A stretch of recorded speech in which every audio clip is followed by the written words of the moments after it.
Hey everybody, Paul here.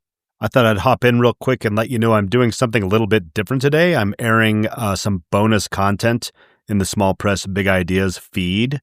And this is actually an episode from another podcast that you might be interested in.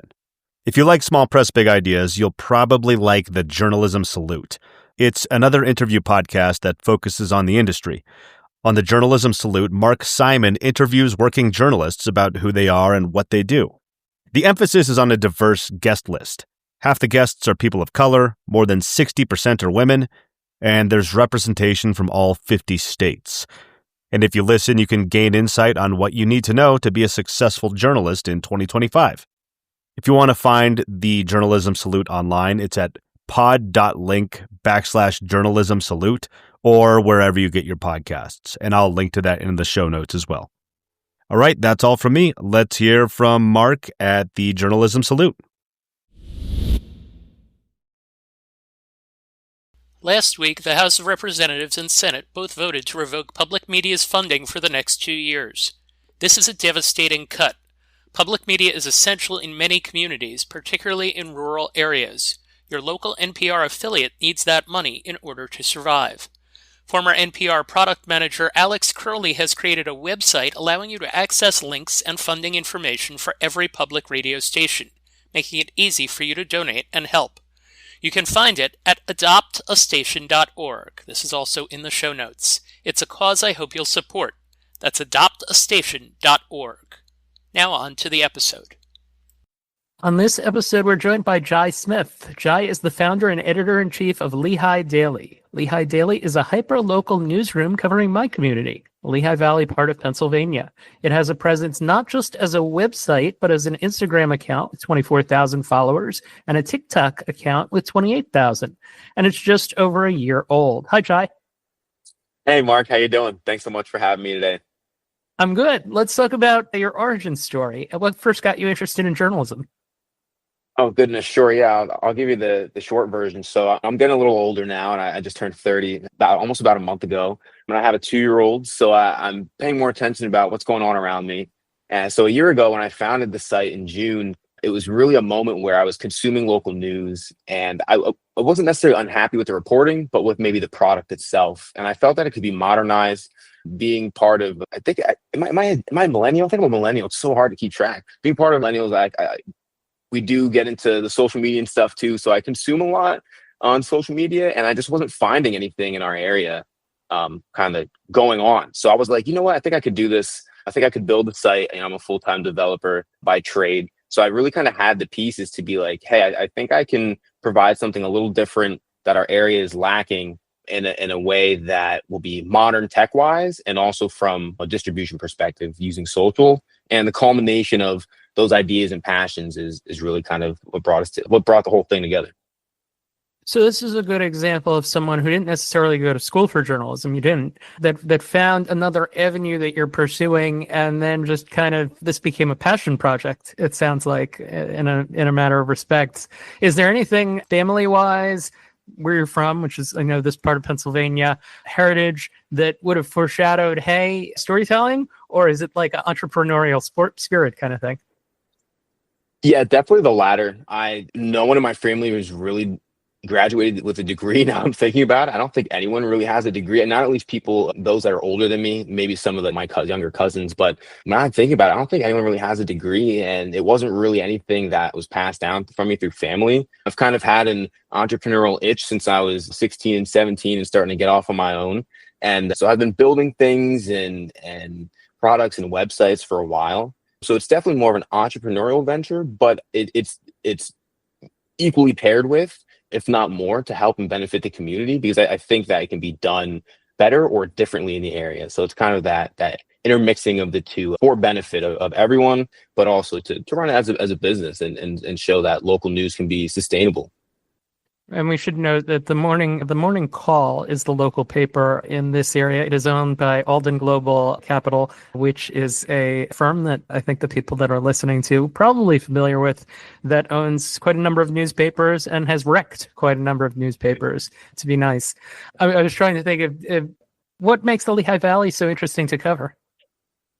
Yeah, well, I live here, right? So it's every day when I go out and I grab a slice of pizza at Lehigh Pizza, or I'm cruising through Southside, it's happening around me. Road closures and things, and there's kind of this like freedom of local news of like, hey, this might have bothered me, or hey, I think this is interesting, and then I actually get to distribute that and share that with other people. So it's just it's nice being able to ingrain with the community that you were passing through and living amongst every day.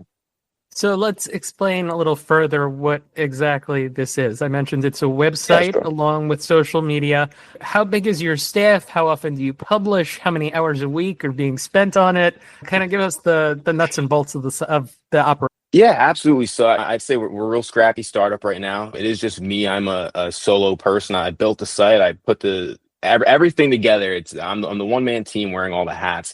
But shout out to a lot of freelancers I've been working with, a handful of freelancers, some students working to get hours for their school internship projects. But I have one freelancer right now. Her name is Isabel. She's a real killer. If she hears this and watches this somewhere in the future, I want her to know that. But she's been a real help, really knows her stuff. She has a journalism background and has actually only been a Pennsylvania native for maybe 3 or 4 years. And she's a real killer. So yeah, we're real light, but it's really just me. There is no one on the payroll outside of being a part-time contractor. I don't have anyone full-time right now. Gotcha. How often do you publish? It's Lehigh Daily, so I try to keep that true. We've been on a pretty good cadence. We might have missed 2 or 3 days in the last 3 months, which isn't anything that I'm proud of, but we're working on it. Right, we're aiming to be daily right now. At least one publish a day is what we're aiming for. At 3 to 4 And would be the goal. I've noticed that Isabella is sometimes pumping out 3, 4, and 5 and more things Oh yeah. per day between social media and digital written. It's a mix of the two. Like, what do you want it to be in terms of compared to what it is? If I had unlimited resources, we wouldn't just be a paper of record. It would be a full-fledged kind of local media company. I would love to have a local podcast talking to local people in power and just having higher quality local media that might not be coming through a lens that we're used to seeing in this area. So the goal would be Lehigh Daily can be an arm, but I would love it for it to be a full-fledged media company where we can go beyond that into, say, cable or podcasting like this. I think it would be interesting. And what's the philosophy on what qualifies as a Lehigh Daily story? What's worthy of coverage? Yeah, it's a great question. So right now, kind of acting as editor in chief and also having some freelance help for story pitching and research as well. It's a mix of trying to make sure we highlight things that are like super and totally Lehigh Valley that people are really going to resonate with. And then also you have to do a little bit of the thought chasing as well, where if there's a new popular business opening, it makes sense to cover it. You know, if there's a large fire, it makes sense to cover it. So right now, we're not too super diverse in what we're covering compared to other people or other outlets in our written content. But in our social video, I think is really where we shine. And there isn't really anyone kind of even in our scope right now. And I'm sure they will be after they hear this. Yeah, it's funny. I had, when I initially contacted you, I remember that I said, I don't like social media for national news, for people commentating on big things, but for local, when the first time I saw it and then the subsequent instances, whether it was cracks in Main Street, which was named the best Main Street in the country, by the way, I got some heat for that. Whether it was that or whether it was coverage of the protests after a ICE raid of a local area where a group of people, a group of immigrants were working to repair a fire damaged building. You had people there, you had people at the protests, you had a short digital video in each case. It was very compact, easily understandable. There was a little bit in the caption. If I wanted more, I knew that I could go to your site, but I didn't necessarily have to. The video did a lot of the work for me. Is that just you walking around with your camera? Isabel Hope, who's the daughter of a past guest, by the way, Professor Meredith Cummings at Lehigh University. Your other staff, I know you have someone from Muhlenberg, you have someone from DeSales, you have someone from Moravian, you have people from all the different schools around this area. Is that just people saying, hey, I've got my phone, I hear this is happening, hold it out and capture what you get? Yeah, so I've really been trying to build a network. So like 85% of the content you see is going to be me out there, myself, raw, live, and in action. Another 10% is kind of through the freelancers and through the interners of them kind of flexing their skills and giving it a try. And then there is that also 5% of just sourcing from social, and putting things together, or being able to redistribute things that should go further that maybe didn't have a chance to because it was just posted on someone's personal Facebook. So yeah, it's kind of a breakdown, but most of what you're seeing is either me or someone from the team out there raw and getting it live. Yeah. Yeah, I've noticed that there have been a few instances, certainly where you're amplifying other organizations Yeah, that absolutely. are out there. How's the community responded to what you've been doing? Yeah, I think it's been pretty positive so far. What you get with social media is, without even going into it, you get stuff. So it's a lot of navigating through the stuff that's not fun, but overall positive. We're able to reach a lot of people when important things are happening. It's good to be able to hit people quickly. Like we had the 911 outage the other day in Pennsylvania that I'm sure scared a lot of us, and we were able to distribute that quickly. So I think the feedback's been real positive. We get a lot of inquiries from local businesses and organizations that would like us to reshare their content. So it's been a great kind of segue and open lane of communication to like talk straight to the publication. And I feel like local publications like the Morning Call probably isn't responding to people's Instagram messages. Right. And Lehigh Valley News is more traditional hard news written. That's Yeah. the local nonprofit in the area. You're kind of operating in a little bit of a different space than them, with a little bit of Yes. overlap, but not necessarily.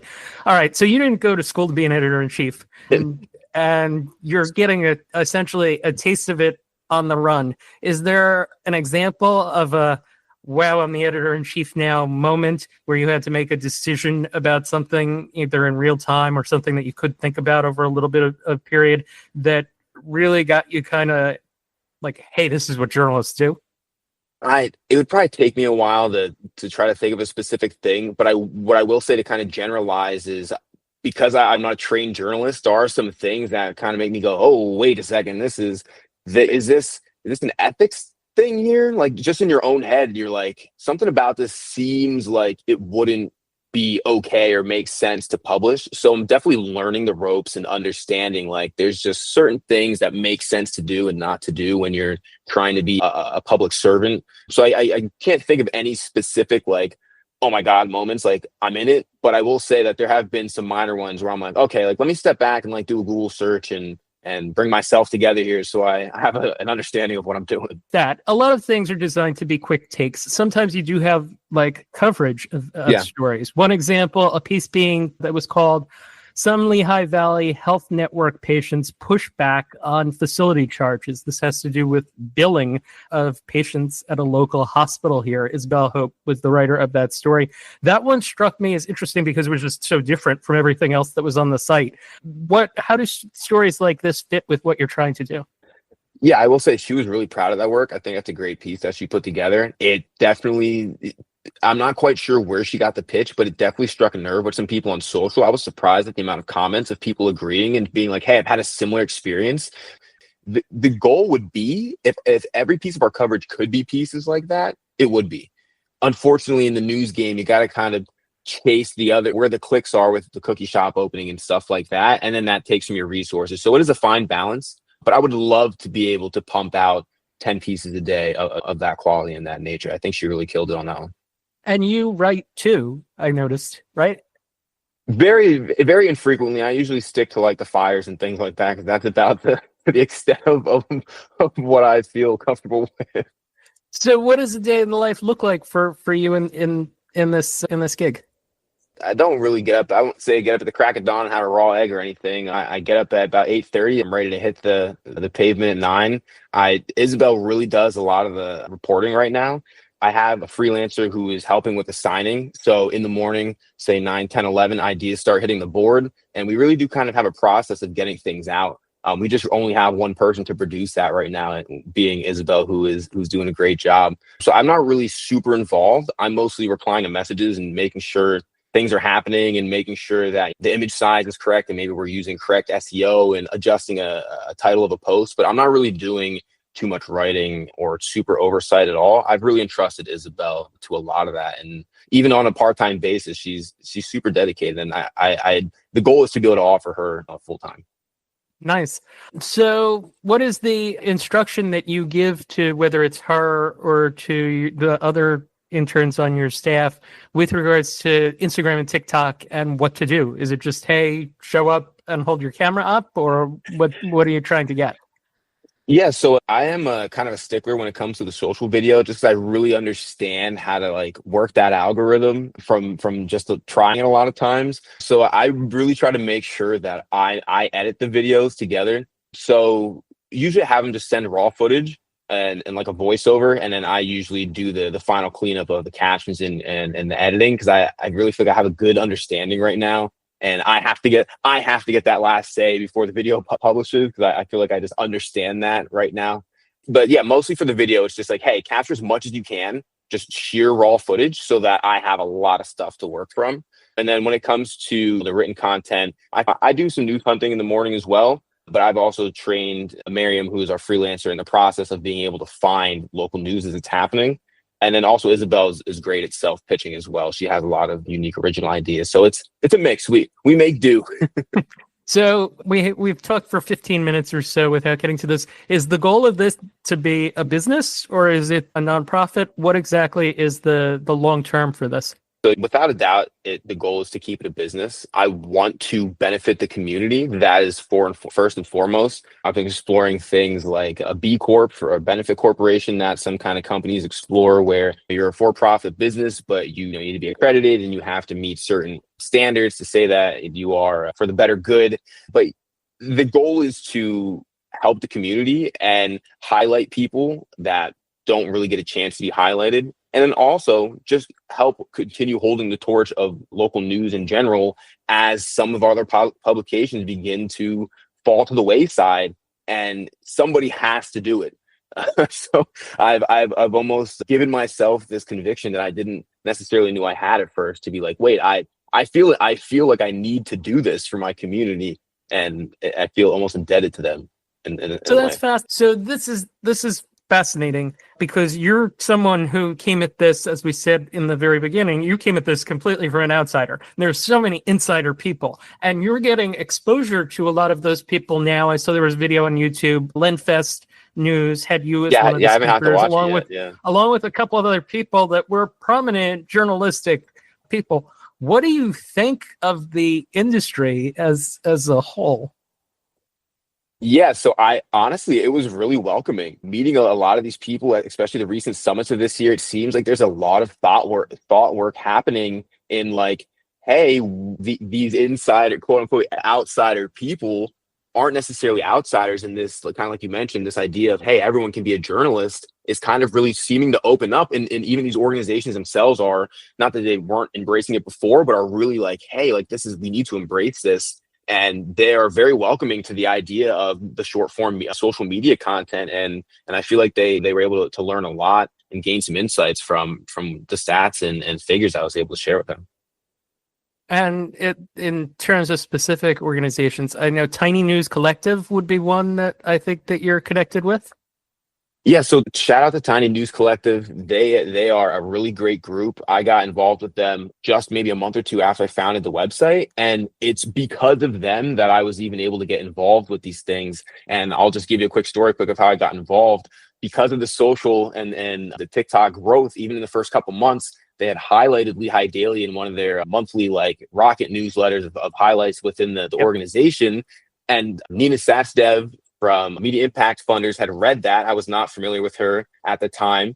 She reached out to me. We had a coffee, and a couple months later, we talked about possibly speaking at one of these events. I followed up a couple months later, and then the rest is history. So it's Tiny News Collective is a great organization that's really helped. Yeah. What coverage have you done so far that you're most proud of? Yeah, absolutely. And I've used this one as an example before, even in the panel. So I think our written is not where I want it to be yet, but in video coverage. So we had, I truly don't even remember what month it was now. I want to say maybe November. We had a pretty sizable wildfire up in Blue Mountain or near Blue Mountain. I don't know if you recall that. And I was one of the first larger media outlets to publish like the kind of hellfire that it was giving off.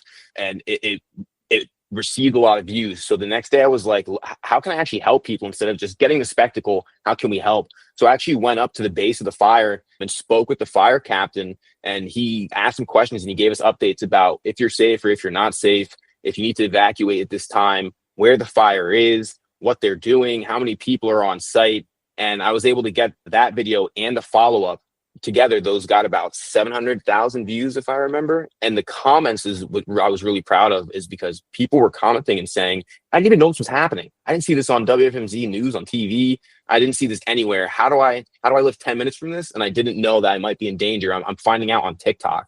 And that was a real like wake up moment for me of like, this is important. You can really, outside of entertainment, you can really disseminate important information very quickly using these platforms. And I would say I'm very proud of that. Yeah, I was going to say that's the kind of thing that I think you would take to a potential funder as an example of, hey, this is where we can do it. Is there anything that you wish you had known when you started that you know now that you wish you had known a year ago? I will say I think I tried to do some research of what I was getting into. How to actually make it a viable business, I think, is the hardest thing to tackle right now. Obviously, there's a lot to learn, a lot of relationships to make, a lot of things to still understand. But it's really a modern revenue strategy that isn't encroaching on your reader, but that also can sustain the publication and have a balance of sustainability and also being able to produce the high quality content that you aim to produce. So that's really more probably than I expected, because in other businesses it hasn't been so tedious. So I definitely think that's been the wake up call. People, they weren't lying. Yeah, it's certainly, we're all going through it right now in the industry. And I haven't done a lot of these. I've done a few with people that have newsletters, and they're trying to make it work because this is the transition in 2025 moving forward of what this is going to be like. A couple of things to round this out. Absolutely. What's been the best part of this? The best part of doing this sort of work? This right here, having conversations with people like yourself. Truthfully, I would say I'm definitely a bit of an introvert, so you can't really do that when you're a journalist. So it's been great to kind of help pull me out of my shell a little bit and start making connections with great people like yourself, and really seeing the people that I live around and that are local to the Lehigh Valley every day, and not just being a passerby. So this has honestly been the greatest part, is being able to network and meet like-minded people that understand journalism. What's the strangest thing that's happened to you in the last year related to this? Okay, what's the hardest part, as you said, was the raising the money between your full-time job and trying to do this? How do you manage your mental health? That's a great question. I think that could be a whole other episode. That's a day-to-day thing that I need to be conscious of and work on. It's a lot to take in. At the end of the day, it still feels like I'm maybe not even scrape the surface of what needs to be done. A lot of that can be internal pressures, but sitting back sometimes and trying to just understand where you are and where you came from, and taking a breath, I think really helps. So I'm trying to stay positive and put up the good fight every day I can. If I'm a young journalist, what's the most important thing I need to know about joining the industry? I would say network. Don't be afraid to get out there on LinkedIn and send those messages and send those DMs. A lot of people, old and young, are in their phones, and you never know when you might be able to catch them with a quick DM. Make sure it's short though. Don't get too far into what you're looking for. Ask for a coffee or for a quick chat. But yeah, I would say just don't be afraid to get out there and hit people, right where they are. Don't be an introvert, and don't be overly extrovertish when you're trying not to be an introvert when you're DMing people. Right. How do you view your purpose as a journalist? I think that's a great question. I think right now, my biggest purpose is I like to be able to highlight and lift things that are happening in this area that maybe you would only be able to see if you were reading traditional news. So I like to be able to lift that to new audiences. But my purpose right now is to sustain what's happening in the area. I truthfully don't want to be necessarily known as a journalist. I want to be able to enable the best journalists in the Lehigh Valley to do a great job and to sustain local news for our area. So my duty as a journalist right now is to do the best I can as a non-trained professional journalist, so that I can uplift the people that are really doing the hard work and are dedicated to this as their life's passion, and to uplift them and empower them to be able to achieve that. The website is lehighdaily.com, Instagram, TikTok, Facebook. Where else are you that people should know? Instagram, TikTok, Facebook. Yeah, that's it. And the website. That's really where we are right now. No Blue Sky or no X right now. lehighdaily.com. Be sure to check it out. The show's called The Journalism Salute. We salute you for your good work and your efforts in trying to get this going and ask that you do likewise. Is there a journalist or journalism organization that you would like to salute besides Tiny News Collective for their good work? And besides Isabel, maybe one, if you have more than one, that's fine. But is there one that you would like to salute? Yeah, I'll have to shout out too. It's got to be Media Impact Funders. I really appreciate their help, and Lenfest Institute as well. They've been really pivotal in this for me so far, and I'm excited to continue working with them in the future. They appear to be they are, from what I can tell, very welcoming organizations, as you said before, and they very much want the best for the future of news. And the future of news may be the Lehigh Dailies of the world and Jai Smith. Thank you for taking the time to join us. Best of luck in this venture. Thank you, Mark. I appreciate it. Take care. You can keep up with all the episodes of the Journalism Salute by checking out our newsletter. The link is at the bottom of the show notes. Hope you'll subscribe. And let us know where you're listening from and what you think of the podcast. Email us at journalismsalute@gmail.com. Thank you. Thank you for listening to the Journalism Salute. Please let us know what you think of the show. You can find us on Twitter at JournalismPod, and you can email us at journalismsalute@gmail.com.